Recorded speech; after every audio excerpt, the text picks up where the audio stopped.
Hello students, how are you all? I hope you are all good. So students, in this video we will be discussing important current affairs for 23rd of January. The session will be quite interesting and important, so stay tuned with us till the end. In this video students, we will be talking about India, which became the world's 7th largest coffee producing country. Next thing, we will be talking about 7 products from Andaman and Nicobar Islands that has recently got the GI tag. Next thing, to boost the rubber production, two initiatives has been launched right by India. We will be discussing them. Then we will be talking about PM's Award for Excellence in Public Administration for 2024. Then Union Minister Prahlad Joshi has announced the updates to OMSS policy for 24-25. There are many more news in this video that we will be covering students, so stay tuned with us till the end. Students, if you are new to our channel, do know that we upload the daily current affairs video at 5 a.m. in the morning. Weekly current affairs, monthly current affairs, topic wise, they are uploaded regularly to help you understand the daily concepts of current affairs. Also students, if you are new to our channel and haven't subscribed to us, do subscribe. We are one stop solution for current affairs. Also share the link of this video with your friends, cousins, relatives and let them know about this interesting platform. Welcome to Affairs Cloud. My name is Vikas Rana. We are one stop solution for current affairs. You can find our Crack Current Affairs course on our application exclusively for current affairs, where you will be getting daily, weekly and monthly current affairs on regular basis. You can use code VIKAS10 to get additional 10% discount while purchasing the course. This video is available both in English and Hindi. The timestamp for both English and Hindi are mentioned in the description of each video. You can contact us on the number provided or mail provided. Also follow us on Telegram and Instagram, and the link for the same is provided in the description of each video.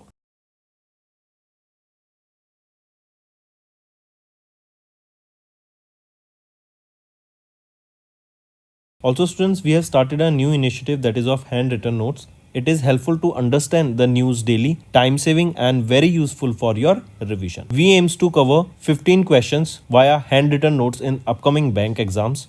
These handwritten notes are available on daily current affairs content PDF at our mobile application and website careerscloud.in. Only our Crack Current Affairs subscribers will be able to access these handwritten notes. A sample PDF of the handwritten notes will be available in the description. Next students, we are discussing national affairs, right? So our country India, we became the 7th largest coffee producing country in the world, right? So here our export has risen to $1.29 billion in FY24. Correct? Take a note of this. Also, the ministry further revealed that India exported more than 9,300 tons of coffee in the first half of January 2025. The top buyers from India are Italy, Belgium and Russia. Correct. Apart from this, nearly 3/4, that is 75% of India's coffee production consists of Arabica and Robusta. These are the two types of coffee beans, right? And they are exported as unroasted beans here. However, there is a growing demand for the value-added products such as your roasted and instant coffee, further boosting the export of coffee. Also, the domestic consumption of coffee has increased from 84,000 tons in 2012 to 91,000 in 2023. Apart from this, remember, India's coffee is primarily grown in areas such as your Eastern Ghats, such as Karnataka. It has topped in terms of the coffee production. Correct? And the top 5 coffee producing countries, if we talk about, they are Brazil, Vietnam, Colombia, Indonesia and Ethiopia. Moving on. Next, here you can see the key facts regarding this. And coffee is the world's second most traded commodity after oil. Next is 7 products from Andaman and Nicobar Islands has been granted the GI tag. Which are these 7 products? These are your Nicobari mud, then Nicobari hut, Nicobari hodicraft, Paduk furniture and craft, Nicobari tavi naigich, that is virgin coconut oil, then Andaman Karen muesli rice and Andaman and Nicobar coconut. So these are the 7 products that recently got the GI tag from Andaman and Nicobar Islands. Take a note of these, right? And remember, this is the first time in the country that a single union territory has been granted GI tags for 7 products in a single instance. If we talk about GI, that is Geographical Indication Registry, where is the headquarter of this? It is in Chennai, Tamil Nadu. Moving on. Next, Next is India's rubber board has unveiled ISNR and INR Connect to boost the rubber industry, right? In order to boost the rubber, or we can say to boost the rubber production. Correct? You must have seen multiple times such type of videos where in a bark of a tree a cut is made from where the lac hair drops, it is collected, and this is the rubber that we utilize. Correct? So recently the rubber board under the Ministry of Commerce and Industry, they have unveiled two initiatives. First is your ISNR, that is your India Sustainable Natural Rubber, and second is INR Connect. These are the two platforms that were launched during the Platinum Jubilee celebration of the Rubber Act of 1947 and the Rubber Growers Conference that was held in Kottayam, Kerala. Right? Remember, maximum of the rubber is grown in Kerala. Also, this ISNR initiative, that is India Sustainable Natural Rubber Initiative, it aligns with India's rubber production with the European Union deforestation regulations. And INR Connect, this is a web-based platform that is designed to connect owners of untapped rubber plantation with adapters to enhance productivity. Moving on. Next, here you can see about this. This is the initiative, that is India Sustainable Natural Rubber. Also remember, it also provides stakeholders in the rubber supply chain with a pathway to access the European markets also. Next, this INR Connect, this is a web-based platform designed to connect owners of the untapped rubber plantation with adopters to enhance productivity. This will certify the credibility of all the parties that are involved while providing training in production management and sustainable practices as and when needed. Next is DARPG, that is your Department of Administrative Reforms and Public Grievances. They have launched a scheme and a portal for Prime Minister Awards for Excellence in Public Administration 2024. Right? So DARPG, they have launched a scheme as well as a web portal for PM Awards for Excellence in Public Administration. The registration on PM Awards web portal has started from 20th of January, and various nominees can submit their nomination. That will start from 27th of January, and the last day for the submission of nominee will be 14th of Feb. Apart from this, if we talk about this, the scheme for this PM's Award for Excellence in Public Administration will recognize the contribution of civil servants under 3 categories through 16 awards, and the award will comprise of a trophy, a scroll, and an incentive of 20 lakh rupees to the awarded district or organization to be utilized for implementation of project, program, or bringing the gap of resources in any area of public welfare. Moving on, Prahlad Joshi has announced the updates of OMSS policy for 24-25. Now, what is this OMSS policy? This is your open market sales scheme. For D is for domestic. Right? So, Prahlad Joshi, our Union Minister of Consumer Affairs, Food and Public Distribution, has announced the updates to the open market sales scheme for domestic for FY25. These changes aims to enhance the food security and streamline the rice distribution across the country. Also, this revised prices have allowed the state governments, their corporations, their community kitchens to produce rice without the undergoing e-auctions. Also, the reserve price of rice is set at 2,250 rupees per quintal. Right? This is the reduction from the earlier price of 2,900 rupees per quintal, which was set in August 2024, and now the price has been significantly reduced here. Next, our country, India and United States of America, they have also signed a memorandum of understanding to boost the Cybercrime Investigation Corporation. I repeat, in order to boost the cybercrime investigation, right, and a cooperation in that, knowledge sharing, working together, sharing skills, correct, and also to make sure the security is in place. For this, an MOU has been signed. Also, in India, the implementation of the agreement will be handled by I4C. I4C, what is it? It is Indian Cyber Coordination Center, which comes under the Ministry of Home Affairs. Next is RBI. They have introduced revised guidelines for ARC borrower settlement. Correct? I repeat. What is ARC? Asset Reconstruction Companies. So RBI, they have introduced revised guidelines for the asset reconstruction company borrower settlement. Correct? According to these guidelines, if we see, it is mandatory for every asset reconstruction company to frame a board approved policy for the settlement of dues that will be paid by the borrowers. These policies are required to cover important aspects such as the cutoff date for one-time settlement eligibility, permissible concessions based on exposure categories, valuation methodologies for setting dues, and also the revised norms mandated these asset reconstructions board of directors should include a minimum of 2 independent directors here. Correct? Take a note of this. Apart from this, for the borrowers with outstanding dues with more than 1 crore rupees, in this case, the settlement of dues will be done only after the proposal is thoroughly examined by the independent advisory committee. And for the borrowers with outstanding dues of 1 crore rupees or below, in this case, the settlement can be approved by an official who is not part of the acquisition. Next is RBI. They have set up MK Jain led committee for the evaluation of UB and SFB. What is UB? UB is your universal banks and SFB are your small finance bank. Correct? So Reserve Bank of India, they have formed a 5-member committee, that is your SEAC. This is your Standing External Advisory Committee. This will be chaired by the former Deputy Governor of RBI, MK Jain, that is Mahesh Kumar Jain, to elevate the applications for the universal banks and small finance banks. Now, if we talk about this SEAC committee, for this committee, the RBI will first assess the eligibility of the applications for these universal banks and small finance banks, and after that only the committee made up of experts in the banking, finance related fields will evaluate this application. Also, the committee will not review the applications from these small finance banks which have already applied for intent to apply for a universal bank license.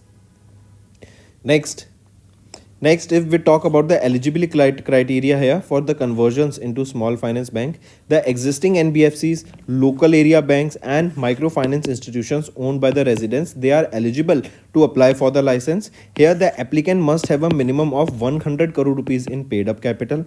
The applicant must have a successful track record of at least 10 years and the promoter must have at least 10 years of experience in the banking sector.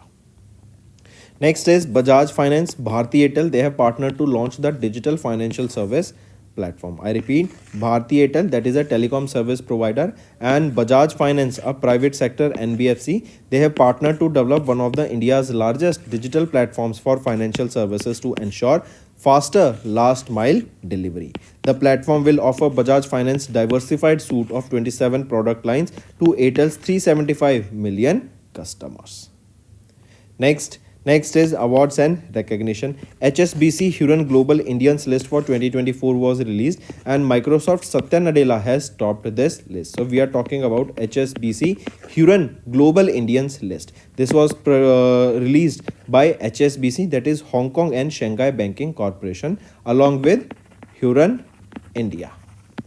Right? And according to this list, Microsoft chairman Satya Nadella has secured the top spot with the company valued at $3,146 billion, that is $3.146 trillion. Correct? Take a note of this. On the second position was Sundar Pichai with $2.1 trillion and YouTube CEO Neil Mohan with $455 billion. They secured second and third spots respectively. Moving on, here you can see a better list here, right, of the top 5 Indians on this list. Correct? And these are some companies here respectively and individuals you can see. Next is Donald Trump has sworn in as the 47th president of USA. JD Vance take over as the vice president, as you can see him in the picture. So we know that now Donald Trump has returned to the office, right? This will be his second term, right? And now he is the 47th president of USA. Correct? He has succeeded Joe Biden. And now here on the right you can see is James David Vance has been sworn in as the 50th vice president of USA. Correct? Now if we talk about Donald Trump, born in 1946 in New York, USA. In 2016, Trump won the presidential election and went to become the 45th president of USA from 2017 to 2021. Now again in 2025, he has become the president, that is the 47th president. Who was the 46th president? He was Joe Biden. Now there are some key agendas, right, has been signed and decisions taken by Donald Trump. We see here 1600 pardons for those individuals in 2021 US capital rights, right, they have been issued. Also withdrawing from the climate agreement. Also, USA has exited again from WHO, that is World Health Organization. Then 100% tariff on goods from the BRICS countries has been proposed by uh, Trump now. Apart from this, he also proposed 25% tariffs from on imports from Canada and Mexico starting 1st of February. And he also declared a national emergency at the southern border of the Mexico and reversed 78 executive orders issued from by the former President Joe Biden. Right, with this you will be seeing that many illegal occupants or the illegal migrants that used to enter USA will be stopped, and in thousands of illegal immigrants will can be transported or deported back to India. Also, he has imposed a travel ban on certain countries and repealed several executive orders, supported diversity initiatives aimed to promote the LGBT, right? And he has also declared that there will be just two genders here, that are your male and female. Correct? Next is acquisitions and mergers. We are talking about CCI, that is Competition Commission of India. They has approved the following approvals. First is your, as per the proposed combination, ATFL, which will be the acquirer, they will buy the entire shareholding of DMFPL from their existing shareholders. First thing. Second, AFTL will issue 20.95% and 14.39% of its equity shares to Bharti and DMPL India respectively through preferential allotment. Next is science and technology students. ISRO, they have successfully demonstrated the restarting of Vikas liquid engine. Take a note of this, right? It is ISRO, they have successfully demonstrated this restructuring of Vikas liquid engine. Correct? This was a test facility at the propulsion complex in Mahendragiri in Tamil Nadu, and this test, it marks a significant milestone for the development of the stage recovery technologies that will pave a path for the reusability in the future launch vehicles. This Vikas engine, it is reliable workhorse that drives the liquid stage of the ISRO's launch vehicle. In this test, the engine was fired for 60 seconds, then shut off for 120 seconds before restarting and firing again for 7 seconds, right? That means we have reused it again after stopping it once. Then all the engine parameters during the test, they were normal and within the limits. Apart from this, V Narayan, who is the new chairman of ISRO, has flagged off core liquid stage of ISRO's LVM3, that is light vehicle motor launch vehicle Mark 3 launch, right? So and V Narayan, the chairman of ISRO, flagged off the liquid stage L110 of ISRO's launch vehicle Mark 3 launch vehicle to the launch complex at Sriharikota, Andhra Pradesh. Next, students, we are discussing sports. Vijay Hazare Trophy for FY25. Karnataka has defeated Vidarbha to win this Vijay Hazare Trophy for the fifth time. Correct. So Karnataka has secured their fifth title after defeating Vidarbha by 36 runs in the final. This Vijay Hazare Trophy, it is related to cricket. And who won this edition? Right, this was the 23rd edition of Vijay Hazare Trophy that was held, and Karnataka team has secured Karnataka has won it for the fifth time. Next is Dr. K. Ramchand, the founder and director of CABS. CABS is your Center for Airborne Systems, has recently passed away. This CABS comes under DRDO. Correct? He led a team at the DRDO for indigenous design and development of airborne early warning and control aircrafts. Next is UNESCO and World Meteorological Organization has declared year 2025 as the International Year of Glaciers, right? So UNESCO and WMD jointly, they have declared this. Also, it is stated that there is a global urgency to safeguard the glaciers as the temperature is rising, right? It is mandatory that we should stop it below the 2 degrees Celsius rise, right? And it is maximum that we are projecting, but we have to lower it down, because as the temperature will rise, we will be seeing that these glaciers, they will start melting, and if these glaciers are melting, then the level of water in these sea and oceans will significantly rise. That can cause a different kind of problem itself. Also, the carbon dioxide CO2 that is trapped under this ice will start to melt and mix with the atmosphere, that even in 10 also increase the global warming. So we need to conserve these glaciers. Even there was a news few days back that stated that our technology has been developed that is basically freezing ice at the polar regions, in the Arctic regions, right? We are making sure that these ices are frozen, right? So it will be kind of a fridge only, where or refrigerator only, right, where you will be cooling down the temperature, spraying down, so that the temperature becomes less and more glaciers are formed. Correct. Next is we are talking about Chhattisgarh, right? Chhattisgarh has launched this Deen Dayal Upadhyay Bhumihin Krishi Mazdoor Kalyan Yojana, right? This is basically launched for the landless laborers, right? This has been launched for landless labor. The scheme Deen Dayal Upadhyay Bhumihin Krishi Mazdoor Kalyan Yojana, correct, launched by the Chief Minister of Chhattisgarh, that is Vishnu Dio Sai. This scheme aims to provide financial support to the landless agriculture laborer families, helping them to improve their net income and also enhance their overall quality of life. This scheme was designed to provide a financial assistance of 10,000 rupees annually to the landless agriculture laborers, Baigas, Gunias, and landless families. And here for this, Chhattisgarh government has allocated 562 crore rupees for this scheme. Correct, take a note of this. Next students, we are talking about Gujarat's Chief Minister Bhupendra Patel. He has inaugurated the GIFT IFI and Innovation Hub in Gandhinagar, Gujarat. This IFI is your International FinTech Institute and GIFT FinTech Innovation Hub, right? These two things has been recently launched in Gandhinagar, Gujarat at GIFT City. Both these institutions are supported by Asian Development Bank and aim to develop the fintech sector and help the fintech sector to grow, right? So that's all for the day, students. Now let's move to some revision part that will be beneficial for your learning. Next, sixth and the final Scorpion class submarine Dash under project P75 was delivered by Madgaon Dock Shipbuilders Limited to the Indian Navy on 9th of January 2025. What is the name of that sixth and final Scorpion class submarine? It is INS Vagsheer, right? This is the name of this Indian naval ship. Next, National Film Awards P. Jayachandran recently passed away. He was a renowned what? He was a renowned singer who recently passed away. Next, Parvasi Bharati Divas, also known as the NRI Day, is celebrated every 2 years on 9th of January. Who recently presented the Parvasi Bharati Divas Samman Awards, the highest honor for the overseas citizens. So, this award is presented by the President of India, Draupadi Murmu ma'am. This Parvasi Bharati Divas is generally observed because remember in 1915 on 9th of January, Mahatma Gandhi returned to India from South Africa.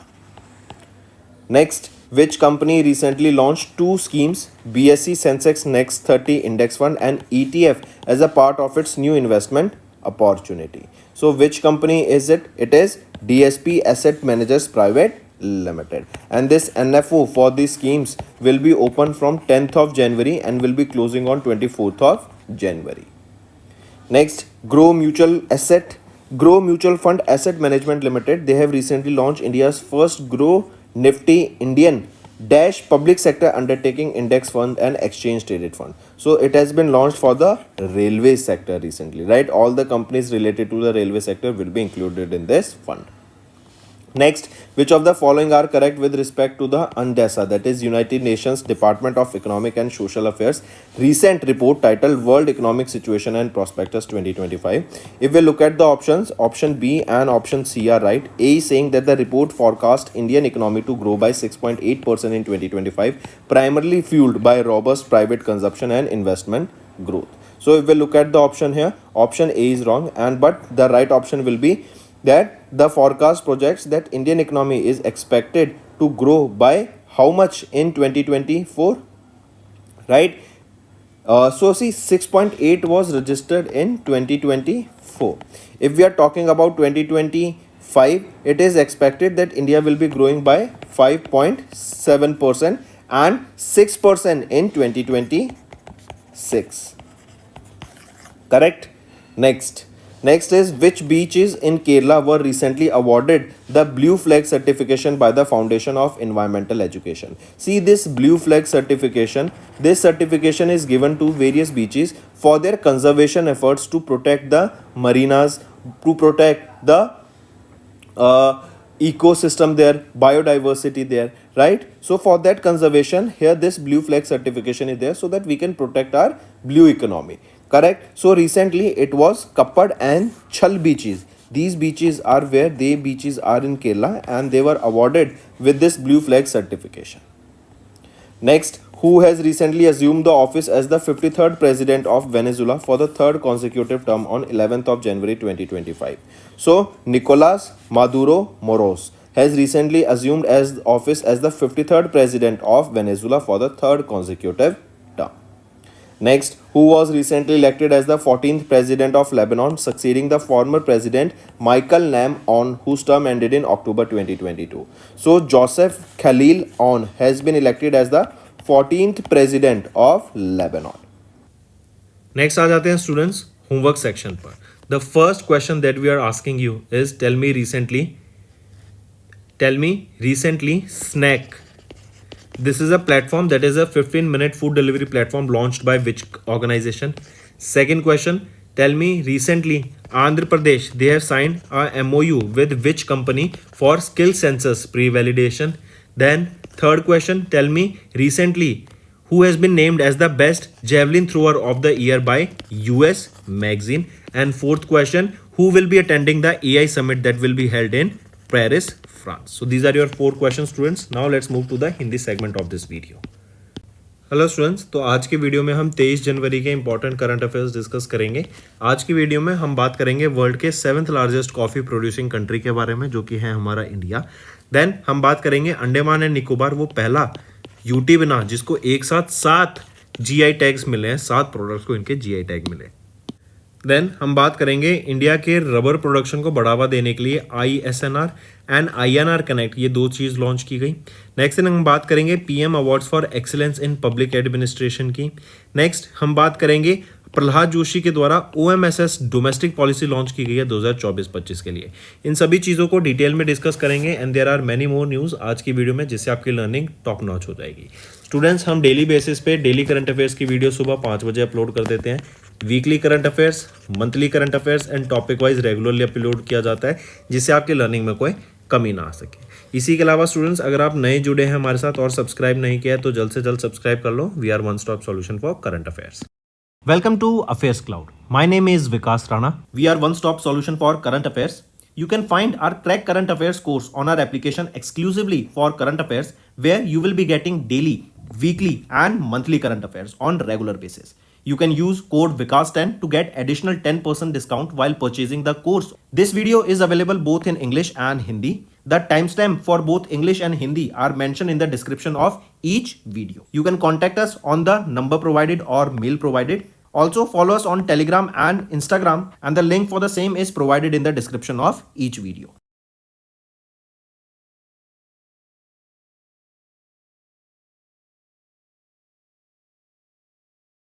Also students, we have started a new initiative that is of handwritten notes. It is helpful to understand the news daily, time saving and very useful for your revision. We aims to cover 15 questions via handwritten notes in upcoming bank exams. These handwritten notes are available on daily current affairs content PDF at our mobile application and website careerscloud.in. Only our Crack Current Affairs subscribers will be able to access these handwritten notes.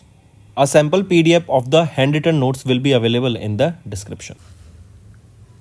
चलिए students, start करते हैं national affair से. National affairs में हम बात करेंगे India world का 7th largest coffee producer बन गया इन द वर्ल्ड, एंड हमने 2024 FY24 में $1.29 बिलियन का एक्सपोर्ट अचीव करा है. Take a note of this. यहीं पे अभी डाटा रिलीज किया गया ministry of commerce and industry के द्वारा कि हमने अभी 2025 के फर्स्ट हाफ ऑफ जनवरी के मंथ में हमने 9,300 टन्स का एक्सपोर्ट करा है कॉफ़ी का, primarily in Italy, Belgium and Russia. इसी के अलावा हम देखेंगे कि जो कॉफ़ी है, राइट, कॉफ़ी कर्नाटका में सबसे ज़्यादा ग्रो की जाती है अगर हम इंडिया की स्टेट्स की बात करें. इवन अगर हम बात करें ग्लोबली तो Brazil, Vietnam, Colombia, Indonesia, Ethiopia, ये वर्ल्ड के लार्जेस्ट कॉफ़ी प्रोड्यूसिंग कंट्रीज हमें देखने को मिलते हैं. नेक्स्ट आ जाते हैं 7 products from Andaman and Nicobar islands, इनको जीआई टैग मिला एंड ये पहली यूनियन टेरिटरी बन गई है जिनको 7 प्रोडक्ट्स को एक साथ जीआई टैग मिला है. कौन से प्रोडक्ट्स हैं वो? निकोबारी मैट, निकोबारी हट, निकोबारी होडीक्राफ्ट, padauk furniture and craft, Nicobari तावी नेगेज जो कि वर्जिन कोकोनट ऑयल है, Andaman Karen Musley rice and Andaman and Nicobar coconut. इन 7 प्रोडक्ट्स को यहाँ पे अभी हमें जीआई टैग देखने को मिला है। जीआई टैग जीआई रजिस्ट्री के द्वारा दिया जाता है, ज्योग्राफिकल इंडिकेशन रजिस्ट्री, जिसका हेडक्वार्टर चेन्नई तमिलनाडु में देखने को मिलता है। मूविंग ऑन, नेक्स्ट आ जाते हैं इंडिया के रबर सेक्टर को ग्रो करने के लिए एंड रबर की प्रोडक्शन को ग्रो करने के लिए स्पेसिफिकली इन केरला। यहाँ पे ISNR एंड INR कनेक्ट ये 2 चीज़ लॉन्च की गई। ISNR है इंडियन सस्टेनेबल नेचुरल रबर, ये एक इनिशिएटिव है जिससे यूरोपियन मार्केट की जो रेगुलेशंस हैं, जो स्टैंडर्ड्स हैं, उनको मीट करने का काम किया जाएगा एंड इंडिया रबर को इस क्वालिटी का ग्रो किया जाएगा कि इंटरनेशनल मार्केट में हम better price and better quality लोगों तक पहुंचा सकें एंड उससे क्या होगा, जो यूरोपियन मार्केट है उसका एक्सेस हमारे लिए खुल जाएगा। फिर इसके बाद INR कनेक्ट ये एक प्लेटफॉर्म डिजाइन किया है ताकि जो अनटैप्ड रबर प्लांटेशंस हैं एंड जो ओनर्स हैं उनको कनेक्ट किया जा सके एंड उनको बायर्स को सेलर्स के साथ मिला के जो प्रोडक्टिविटी है, जो डिमांड है, उसको बूस्ट दिया जा सके। नेक्स्ट DARPG इन्होंने लॉन्च करी एक scheme and portal for PM awards for excellence in public administration 2024 के लिए, राइट। अगर हम इसकी बात करें करेक्ट, तो यहाँ पे अवार्ड्स दिए गए हैं 3 कैटेगरीज में, 16 अवार्ड्स दिए गए हैं एंड ये जो अवार्ड्स हैं यहाँ पर एक ट्रॉफी, एक स्क्रोल एंड इंसेंटिव रहेगा 20 लाख रुपए का। मूविंग ऑन, नेक्स्ट आ जाते हैं यूनियन मिनिस्टर प्रहलाद जोशी जी, इन्होंने अनाउंस किया अपडेट्स टू OMSS। OMSS है open market sale scheme domestic के लिए। इससे क्या होगा, जो राइस का प्राइस सेट किया गया है कि ऑक्शंस में यहाँ पे राइस को बाय ना करके एक प्राइस सेट कर दिया गया जो है 2250 रुपये पर क्विंटल के हिसाब से। यही प्राइस अगस्त 2024 में सेट किया गया था 2900 रुपये पर क्विंटल के हिसाब से। इससे क्या होगा, जो कि आपकी कम्युनिटी बेसिक कम्युनिटी किचन्स हैं, राइट, गवर्नमेंट है, कॉरपोरेशन है, इतने लोगों को जो खाना प्रोवाइड करा रही है, राइट, उसमें क्या होगा, उनको यहाँ पे बेटर एक रिलीफ मिलेगी एंड सब्सिडाइज रेट पे यहाँ पे ये राइस को बाय कर सकेंगे।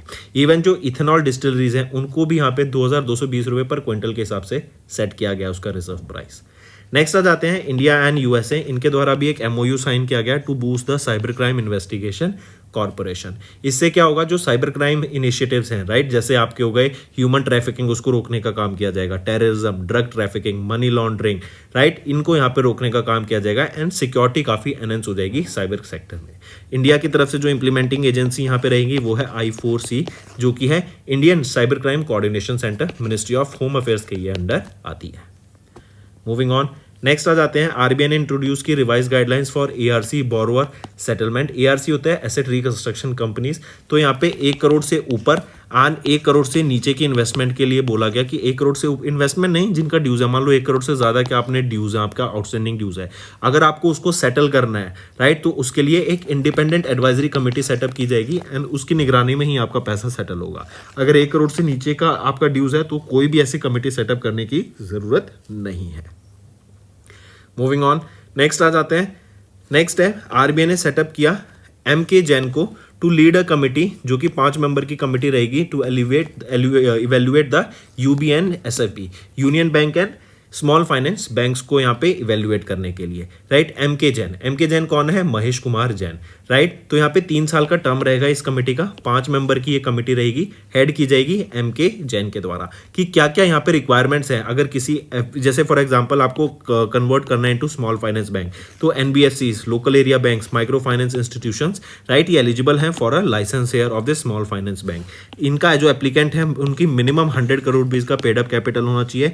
दे must have a successful track record of 10 years and the promoter must have at least 10 years of experience in the banking sector. Next आ जाते हैं फिर Bajaj finance and Bharatiya Airtel ने पार्टनर किया to launch a digital financial service platform. Take a note of this, और इस platform से multiple services यहाँ पे प्रोडक्ट्स लॉन्च किए गए।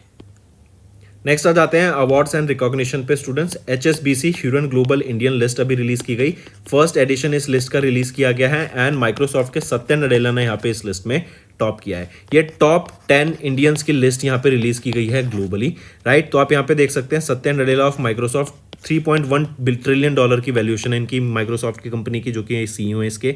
देन सुंदर पिचाई सेकंड पर, नील मोहन यूट्यूब के CEO on 3rd position, Thomas Kurian, then Shantanu Narayen on 5th।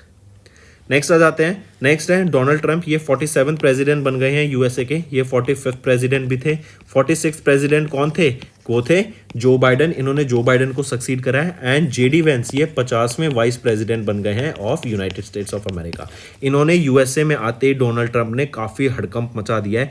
1600 pardons यहाँ पे ग्रांट की गई हैं कि 2021 के जो यूएसए कैपिटल राइट्स हुए थे उसके दौरान जो लोगों पे एक्शंस लिए गए थे तो वहाँ पे 1600 लोगों को पार्डन दिया गया। देन पेरिस क्लाइमेट एग्रीमेंट से इन्होंने विड्रॉ कर लिया। वर्ल्ड हेल्थ ऑर्गेनाइजेशन से इन्होंने आते ही विड्रॉ कर लिया। देन इन्होंने बोला कि हम 100% टैरिफ्स लगाएंगे on goods from BRICS countries. 25% tariff लगाने की बात करी on imports from Canada and Mexico. Then इन्होंने मैक्सिको के बॉर्डर पे नेशनल इमरजेंसी डिक्लेयर कर दी कि क्योंकि बहुत सारे इलीगल माइग्रेंट्स वहाँ से यूएसए में आते हैं, इवन जिसका मोस्ट पार्ट इंडिया कॉम्प्रोमाइज करता है। एंड इवन इससे बहुत बड़ा इफेक्ट पड़ेगा इंडिया पे कल को अगर यूएसए इलीगल माइग्रेंट्स को डिपोर्ट करने की काम पे आ जाता है, राइट, तो बहुत सारे इंडियंस वापस इंडिया में डिपोर्ट होते हुए दिखेंगे। इसी के अलावा ट्रैवल बैन्स लगा दिया है। एंड इन्होंने बोला है कि एलजीबीटीक्यू कम्युनिटी का कोई मायने नहीं है, ये लेस्बियन, गे, बाइसेक्सुअल, सेक्स, ट्रांसजेंडर, ये कोई इनका मायने नहीं है, सिर्फ 2 जेंडर रहेंगे, मेल एंड फीमेल।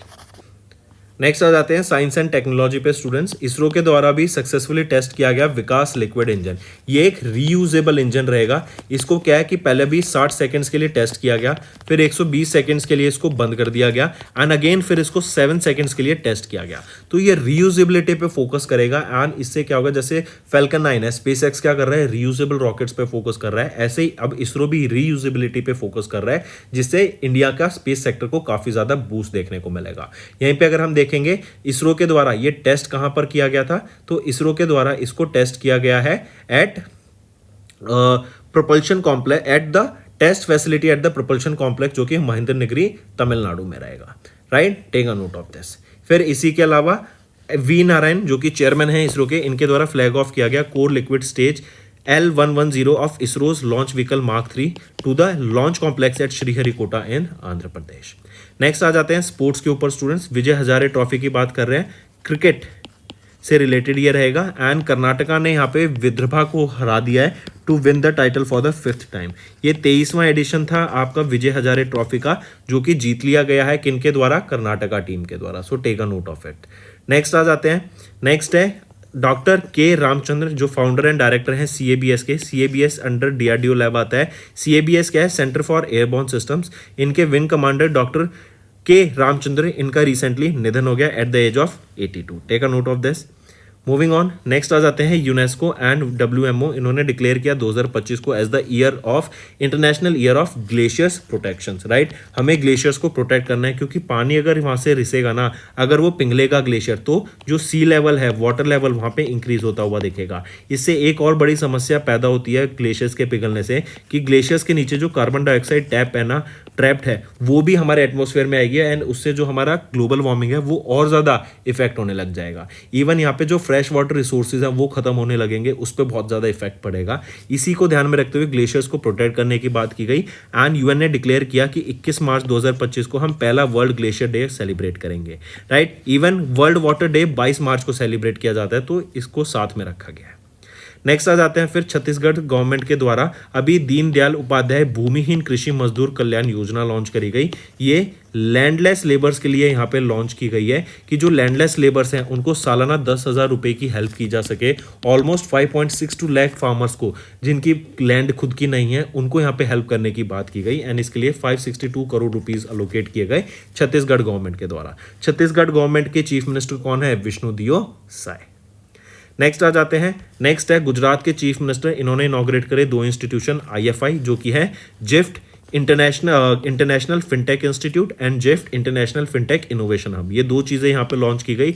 इनको सपोर्ट किया गया है एंड फंड किया गया है एशियन डेवलपमेंट बैंक के द्वारा। एंड फिनटेक सेक्टर को ग्रो करने का काम करेंगे विद न्यू टेक्नोलॉजी जैसे AI, machine learning, data analytics. इससे क्या होगा, इनको इनकॉर्पोरेट करके बेटर यूज केसेस यहाँ पे सेटअप किए जाएंगे। स्टार्टअप्स को यहाँ पे इंक्यूबेट किया जाएगा, उनकी फंडिंग की जाएगी, उनको मेंटरशिप की जाएगी एंड उनको ग्रो करने में मदद की जाएगी यहाँ पर। तो दोस्तों ये थे हमारे आज के इंपॉर्टेंट करंट अफेयर्स। अब आ जाते हैं रिवीजन पार्ट पर, जिससे आपकी लर्निंग और बेटर होगी। नेक्स्ट, वर्ल्ड रेबीज डे कब ऑब्जर्व किया जाता है across the globe to create awareness about rabies. Rabies एक डिजीज होती है जो आपकी बेसिकली डॉग के काटने से हो जाती है, राइट, एंड किसी एनिमल से ये ह्यूमन में ट्रांसफर हो रही है, तो हम इसको कह सकते हैं ये एक जूनोटिक डिजीज है, राइट। तो वर्ल्ड रेबीज, और रेबीज से ही याद रखेंगे फियर ऑफ वाटर हो जाता है इंडिविजुअल को जिसको रेबीज होता है, राइट, हाइड्रोफोबिया। तो वर्ल्ड रेबीज डे हम 28 सितंबर को ऑब्जर्व करते हैं। नेक्स्ट है when is international day for the universal access to information observe annually across the globe. तो 28 सितंबर को ये डे हम ऑब्जर्व करते हैं, करेक्ट। यूनेस्को के द्वारा इस डे को बेसिकली ऑब्जर्व किया जाता है। Next, international day of awareness of food loss and waste observe every year across the globe. कब इस डे को हम ऑब्जर्व करते हैं? International day of awareness of food loss and waste. So कब ऑब्जर्व करते हैं? 29 सितंबर को ये डे ऑब्जर्व किया जाता है। यूएन के arm food and agriculture organisation के द्वारा इसको ऑब्जर्व किया जाता है along with United Nation environment programme. इसकी एक थीम याद रखेंगे, climate finance for food loss and waste reduction. Next आ जाते हैं, what is Haifa day annually observed by the Indian army to honour the martyrs of the battles of Haifa 1918। तो 23 सितंबर को हम ऑब्जर्व करते हैं Haifa day. Next, international week of the deaf people कब ऑब्जर्व किया जाता है अक्रॉस द ग्लोब? ये ऑब्जर्व किया जाता है लास्ट वीक ऑफ सितंबर में, राइट। 23 सितंबर से 29 सितंबर तक इस बार 2024 में इसको ऑब्जर्व किया गया था। इसकी एक थीम रहेगी, sign up for the sign language rights. Next, when is the UN international translation day observed across the globe? तो UN इंटरनेशनल ट्रांसलेशन डे हम 30 सितंबर को ऑब्जर्व करते हैं across the globe. Next, world animal day कब observe किया जाता है? 4 अक्टूबर को वर्ल्ड एनिमल डे ऑब्जर्व किया जाता है। एंड इस बार एक थीम याद रखेंगे, इसकी थीम है the world is their home too. The world is their home too. Next, international day of older persons कब ऑब्जर्व किया जाता है? तो 1 अक्टूबर को हम ऑब्जर्व करते हैं international day of older persons. Next, UN international day of non violence कब ऑब्जर्व किया जाता है? 2 अक्टूबर को, जब हम गांधी जयंती ऑब्जर्व करते हैं। ये गांधी जी की बर्थ एनिवर्सरी है, इन्होंने नॉन वायलेंस को यहाँ पे प्रमोट किया था, राइट। एंड जो इंटरनेशनल डे ऑफ ये नॉन वायलेंस है, बेसिकली इसी दिन आपको याद हो तो स्वच्छ भारत दिवस भी ऑब्जर्व किया जाता है। और 2024 में 155th birth anniversary Mahatma Gandhi ji की यहाँ पे ऑब्जर्व की गई।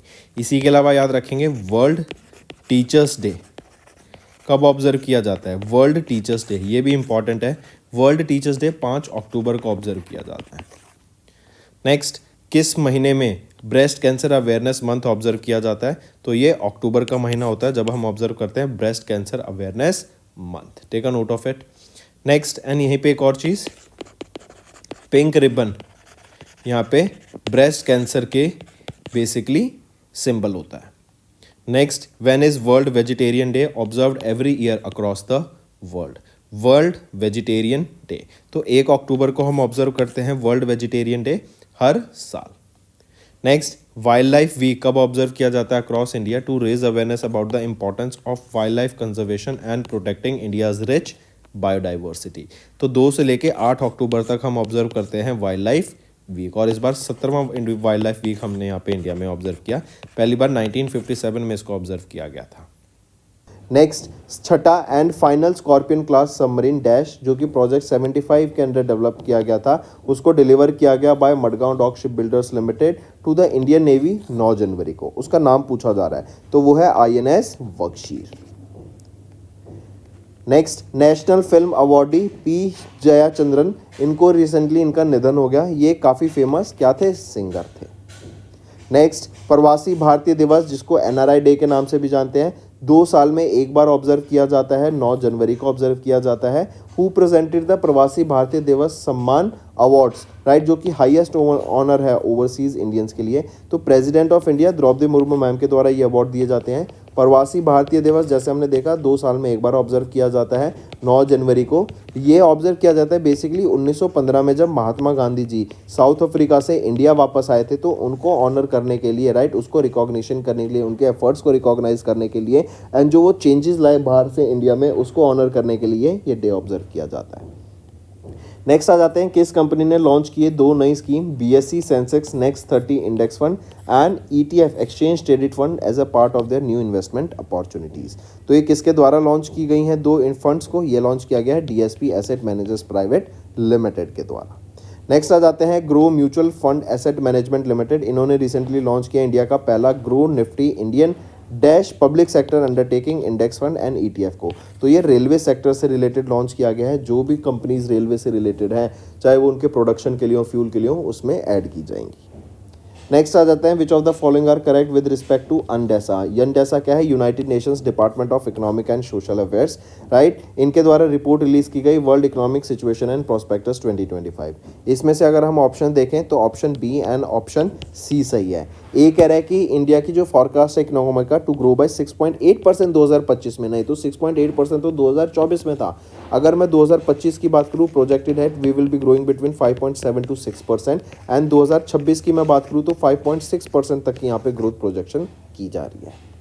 नेक्स्ट आ जाते हैं, which beaches in Kerala were recently awarded the blue flag certification by the foundation of environmental education. तो वो है Kappad and Chal beaches, right. And ये ब्लू फ्लैग सर्टिफिकेशन बेसिकली क्या होता है कि आप अपने एरिया में जो मैरिटाइम इकोनॉमी है उसको प्रोटेक्ट कर रहे हैं, राइट। आप अपने वहाँ के बायोडाइवर्सिटी इकोसिस्टम को मेंटेन कर रहे हैं, राइट। एंड इससे क्या होगा, आपके जो एरिया है वो साफ रहेगा और जो इन्वायरमेंट को इफेक्ट हो रहा है, नेगेटिव इफेक्ट हो रहा है, वो नहीं होगा। नेक्स्ट आ जाते हैं, who recently assumed the office as 53rd president of Venezuela for the 3rd consecutive term. तो वो कौन रहेंगे? वो हैं जिनको अपॉइंट किया गया है as the 53rd president of Venezuela, Joseph, sorry वो कौन रहेंगे? वो हैं आपके निकोलस मादुरो मोरोस। नेक्स्ट आ जाते हैं, किनको रिसेंटली इलेक्ट किया गया 14th प्रेसिडेंट ऑफ लेबनान, वो है जोसेफ खलील ऑन, राइट। ये सक्सीड करेंगे former president Michael name on को। नेक्स्ट, किस कंपनी ने अभी रिसेंटली कोलैबोरेट किया Korea based SII corporation limited के साथ, ताकि हाइपर स्पेक्ट्रल सैटेलाइट डाटा दे सके कोरिया को? तो ये पिक्सल है, south Bengaluru Karnataka based company है। इन्होंने पार्टनर किया एंड इवन ये अपनी खुद का एक कॉन्स्टलेशन लॉन्च कर रहे हैं, फायरफ्लाइज कॉन्स्टलेशन, जिसमें 6 सैटेलाइट्स यहाँ पे रहेंगी। एंड ये हाइपरस्पेक्ट्रल सैटेलाइट में काफ़ी माहिर है। ये यहाँ पे हाइपरस्पेक्ट्रल सैटेलाइट डाटा सप्लाई करेंगे साउथ कोरिया को। नेक्स्ट आ जाते हैं, नेशनल रोड सेफ्टी वीक, इसने हैज़ बीन ऑब्जर्व फ्रॉम कब से कब तक एवरी ईयर अक्रॉस इंडिया, जो कि ministry of road transport and highways के द्वारा ऑर्गेनाइज कराया जाता है। तो नेशनल रोड सेफ्टी वीक 11 से लेकर 17 जनवरी तक इसको हम ऑब्जर्व करते हैं। इसकी एक थीम रहेगी जो याद रखेंगे, be a road safety hero, and इस बार 36वां नेशनल रोड सेफ्टी वीक हमने ऑब्जर्व किया। नेक्स्ट आ जाते हैं, यूनेस्को ने अभी रिसेंटली कोलैबोरेट किया किसके साथ to preserve the vanishing languages in India. तो यूनेस्को ने अभी Indira Gandhi national centre for arts के साथ पार्टनर किया, ताकि 700 से भी ज़्यादा ऐसी डिसेपियरिंग लैंग्वेजेस हैं इंडिया में जिनको प्रिजर्व करने की यहाँ पे बात की गई। नेक्स्ट आ जाते हैं, फिर किस बैंक ने अभी रिसेंटली अनाउंस किया special partner for Dadasaheb Phalke international film festival 2025 के लिए। तो कौन सा बैंक रहेगा? वो है पंजाब नेशनल बैंक, यहाँ पर इनका स्पेशल पार्टनर बना है। नेक्स्ट आ जाते हैं, इंडिया अभी became a member of which United Nation organisation. तो इंडिया पार्ट बना है United Nations committee of experts on big data and data science for official statistics. तो डाटा एनालिस्ट हम जानते हैं काफ़ी डिमांड में है, राइट। AI मशीन लर्निंग में काफ़ी ज़्यादा डाटा को यूज़ किया जाता है, करेक्ट। तो उसकी एक्सपर्ट कमिटी पे on big data and data science यहाँ पे UN का पार्ट बना है इंडिया। नेक्स्ट आ जाते हैं, उस प्लेटफॉर्म का नाम बताओ जो कि लॉन्च किया गया by union minister Piyush Goyal, right, under the ministry of commerce and industry to enhance the India's clean tech sector. तो उस प्लेटफॉर्म का नाम क्या रहेगा? वो है आपका Bharat clean tech manufacturing platform. Next, when is World Cerebral Palsy Day annually observed across the globe to raise awareness about cerebral palsy?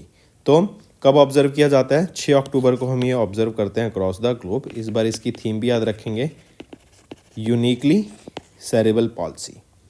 Next, UN world habitat day is annually observe across the globe. कब? तो UN world habitat day हम first Monday of October को observe करते हैं, और इस बार ये कब था? 7 अक्टूबर को था। इसकी एक थीम याद रखेंगे, engaging youth to create a better urban future. Next, when is national post week celebrated by Indian postal service annually.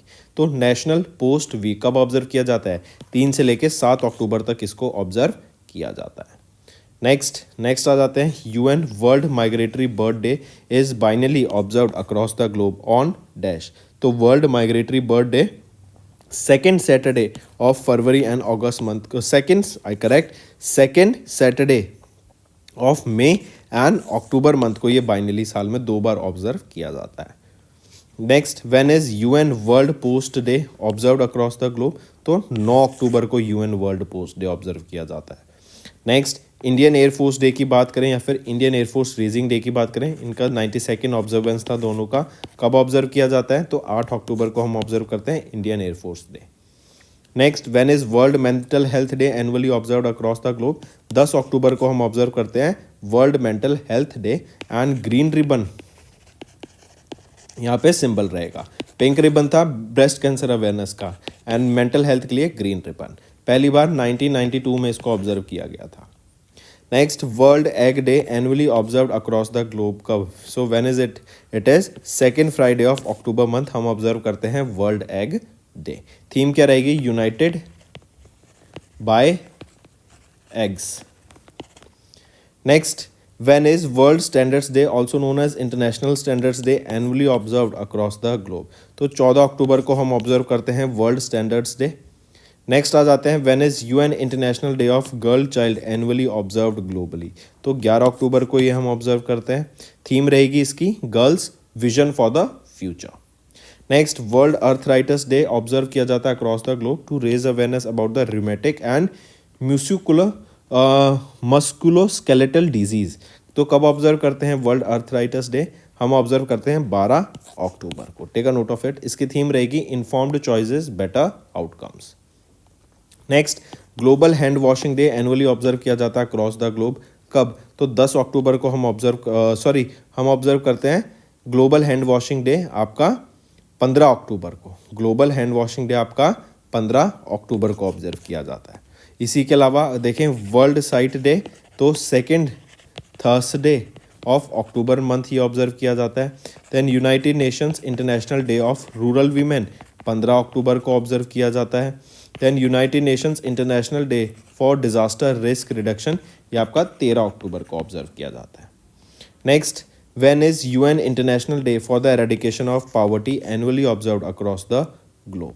तो एरेडिकेशन ऑफ पॉवर्टी के लिए डे हम कब ऑब्जर्व करते हैं? 17 अक्टूबर को। नेक्स्ट आ जाते हैं यूएन वर्ल्ड फूड डे कब ऑब्जर्व किया जाता है अक्रॉस द ग्लोब? जो कि इस्टेब्लिशमेंट था फूड एंड एग्रीकल्चर ऑर्गेनाइजेशन का 1945 में। तो 16 अक्टूबर को हम ये डे ऑब्जर्व करते हैं। Take a note of it, 16 अक्टूबर। Next, world trauma day annually observe across the globe कब? So when it is observe world trauma day? तो वर्ल्ड ट्रॉमा डे 17 अक्टूबर को ऑब्जर्व किया जाता है अक्रॉस द ग्लोब। थीम रहेगी work place injuries prevention and management. Next, when is world osteoporosis day annually observed across the globe to raise global awareness of bone health? तो कब observe करते हैं? 20 अक्टूबर को ये डे ऑब्जर्व किया जाता है। इसी के अलावा नेशनल सॉलिडेरिटी डे 20 अक्टूबर को ऑब्जर्व करते हैं। नेक्स्ट आ जाते हैं इन जनवरी IBBI इन्होंने मैंडेट किया कि जो भी assets under the liquidation process हैं, जैसे जो आपके NPAs हो जाते हैं, बैंक के पास डिफ़ॉल्ट्स हो जाते हैं प्रॉपर्टीज़ का, बैंक लोन अगेंस्ट प्रॉपर्टी कई लोग लेते हैं, तो उन प्रॉपर्टीज़ को यहाँ पे उनका ऑक्शन करने की बात की गई। एंड उसका ऑक्शन करा जाएगा इस बैंक नेट पोर्टल के थ्रू। एंड ये जो बैंक नेट के पोर्टल के थ्रू जो ऑक्शन स्टार्ट होगा, कब से स्टार्ट होगा? 1 अप्रैल 2025 से स्टार्ट होगा। नेक्स्ट आ जाते हैं किस यूनिवर्सिटी ने अभी रिसेंटली रिकॉग्नाइज किया गया by UGC under section 2F of the UGC act of 1956, जो एनेबल करेगा to offer academic courses in physical education, sports sciences including undergraduate programmes, diplomas and postgraduate programme. तो Bihar sports university को यहाँ पे UGC का भी recognition मिल गया and यहाँ पे अब ये कोर्सेज यहाँ पे डिग्रीज भी प्रोवाइड कराएंगे। Next, who has recently recognized or resigned as the Canada's Prime Minister and the leader of the Liberal Party? तो वो कौन है? वो है जस्टिन ट्रूडो। प्राइम मिनिस्टर थे ये कनाडा के, इन्होंने रिज़ाइन कर दिया है एंड ये सेकेंड यंगेस्ट प्राइम मिनिस्टर थे कनाडा के। नेक्स्ट आ जाते हैं देवाजीत साइकिया, एक advocate and former wicketkeeper batsman है फ्रॉम असम, जिन्होंने अभी अनाउंस किया as the new secretary of which organisation? तो ये सेक्रेटरी बन गए हैं किस ऑर्गेनाइजेशन के? ये बन गए हैं BCCI के। क्यों? क्योंकि जय शाह जो कि पहले सेक्रेटरी थे, अब वो चेयरमैन अपॉइंट किए गए हैं एज ऑफ ICC। नेक्स्ट आ जाते हैं, नेक्स्ट है किनको अभी रिसेंटली रीइलेक्ट किया गया as the 5th president of Croatia for the 2nd consecutive term? तो वो है Zoran Milanovic. Next, name the multi layer clothing system जो अभी डेवलप किया गया डीआरडीओ के द्वारा, ताकि जो एक्सट्रीम कोल्ड वेदर कंडीशंस है ना उनमें सर्वाइव किया जा सके। उसका नाम रहेगा हिम कवच। ये 20 डिग्री सेल्सियस से लेके -60 डिग्री सेल्सियस तक ऑपरेट कर सकता है ये कवच। बेसिकली एक ये सूट है जो कि एक्सट्रीम वेदर कोल्ड कंडीशंस में सर्वाइव करने के काम आएगा फोर्सेस के। नेक्स्ट आ जाते हैं नेशनल यूथ डे कब ऑब्जर्व किया जाता है, जिसको हम राष्ट्रीय युवा दिवस एंड विवेकानंद जयंती के नाम से भी जानते हैं। तो 12 जनवरी को ये ऑब्जर्व किया जाता है। पहली बार 1985 में इसको ऑब्जर्व किया गया था। इस बार 162nd बर्थ एनिवर्सरी थी विवेकानंद जी की, स्वामी विवेकानंद जी की। उन्हीं की बर्थ एनिवर्सरी पे ये डे ऑब्जर्व किया जाता है। नेक्स्ट आ जाते हैं फिर किस कंट्री ने अभी एक MOU साइन किया आंध्र प्रदेश टूरिज्म के साथ to strengthen the tourism ties. तो नेपाल ने ये MOU साइन किया ताकि टूरिज्म बढ़ सके। नेक्स्ट आ जाते हैं RBI ने लॉन्च किया नया beneficiary account name verification feature for RTGS and NEFT reducing errors and frauds. Next आ जाते हैं अभी एक टनल को इनॉग्रेट किया गया प्राइम मिनिस्टर नरेंद्र मोदी जी के द्वारा इन सोनमर्ग, राइट। उसका नाम क्या रहेगा, जेडमो टनल। ये Ganderbal district of Jammu and Kashmir में लोकेटेड रहेगी। नेक्स्ट आ जाते हैं किस ऑर्गेनाइजेशन ने अभी पार्टनर किया IIT मंडी IIT जम्मू के साथ, ताकि नई चिप में बेटर स्पेक्ट्रम एफिशिएंसी हो सके, राइट। नई चिप्स डिज़ाइन की जा सके उसके लिए। तो किस ऑर्गेनाइजेशन ने पार्टनर किया, वो है CDOT centre for development of telematics. इन्होंने पार्टनर किया IIT Mandi and IIT Jammu के साथ। नेक्स्ट आ जाते हैं इंडी चिप सेमीकंडक्टर्स लिमिटेड। इन्होंने एक MOU साइन किया किस स्टेट के साथ, टू इस्टेब्लिश इंडिया का पहला प्राइवेट सेमीकंडक्टर मैन्युफैक्चरिंग फैसिलिटी को। तो आंध्र प्रदेश में ये पहली private semiconductor manufacturing facility setup की जाएगी। इसके लिए इंडी चिप सेमीकंडक्टर्स ने यहाँ पे MOU साइन किया है आंध्र प्रदेश गवर्नमेंट के साथ। नेक्स्ट आ जाते हैं which of the following are correct with respect to annual India fintech reports में, जो कि ट्रैक्शन टेक्नोलॉजीज लिमिटेड के द्वारा रिलीज की गई। इसमें देखें तो तीनों ऑप्शंस यहाँ पे बिल्कुल सही रहेंगे। नेक्स्ट आ जाते हैं which of the following is the primary focus of Punjab national banks first ever cyber security hackathon, जो कि जनवरी 2025 में लॉन्च की गई थी। तो बताया जा रहा है अगर हम बात करें तो मालवेयर थ्रेट के ऊपर यहाँ पे काम करने की बात की गई। इस हैकेथॉन को ऑर्गेनाइज कराया गया ताकि हैकेथॉन्स में, राइट, न्यू यूज़ केसेस, नई प्रॉब्लम स्टेटमेंट देखें जो कि मालवेयर थ्रेट पर होगी, यहाँ पे टीम्स को सेटअप किया जा सके। नेक्स्ट स्टूडेंट्स होमवर्क पर आ जाते हैं। पहला क्वेश्चन, अभी रिसेंटली बताओ, अभी रिसेंटली किसने मैंडेट, या फिर अभी अगर क्वेश्चन पूछा जाए इसरो के नए चीफ बने हैं V नारायणन। ये किनको सक्सीड करेंगे एंड ये कौन से नंबर के यहाँ पे चेयरमैन अपॉइंट किए गए हैं। दूसरा क्वेश्चन, जरा बताओ अभी रिसेंटली BCCI के नए सेक्रेटरी कौन अपॉइंट किए गए हैं एंड ट्रेजरर कौन अपॉइंट किए गए हैं। थर्ड क्वेश्चन, अभी रिसेंटली NRI डे कब ऑब्जर्व किया जाता है। Then fourth question, kho kho world cup हुआ था, कौन सा एडिशन इसका खो खो वर्ल्ड कप का हमें देखने को मिला था और कौन विजेता रहा। एंड पांचवा क्वेश्चन, वर्ल्ड हिंदी डे कब ऑब्जर्व किया जाता है, ये मुझे बताओ। तो ये 5 आपके होमवर्क क्वेश्चंस रहेंगे स्टूडेंट। सेशन पसंद आए तो वीडियो को लाइक जरूर कीजिए।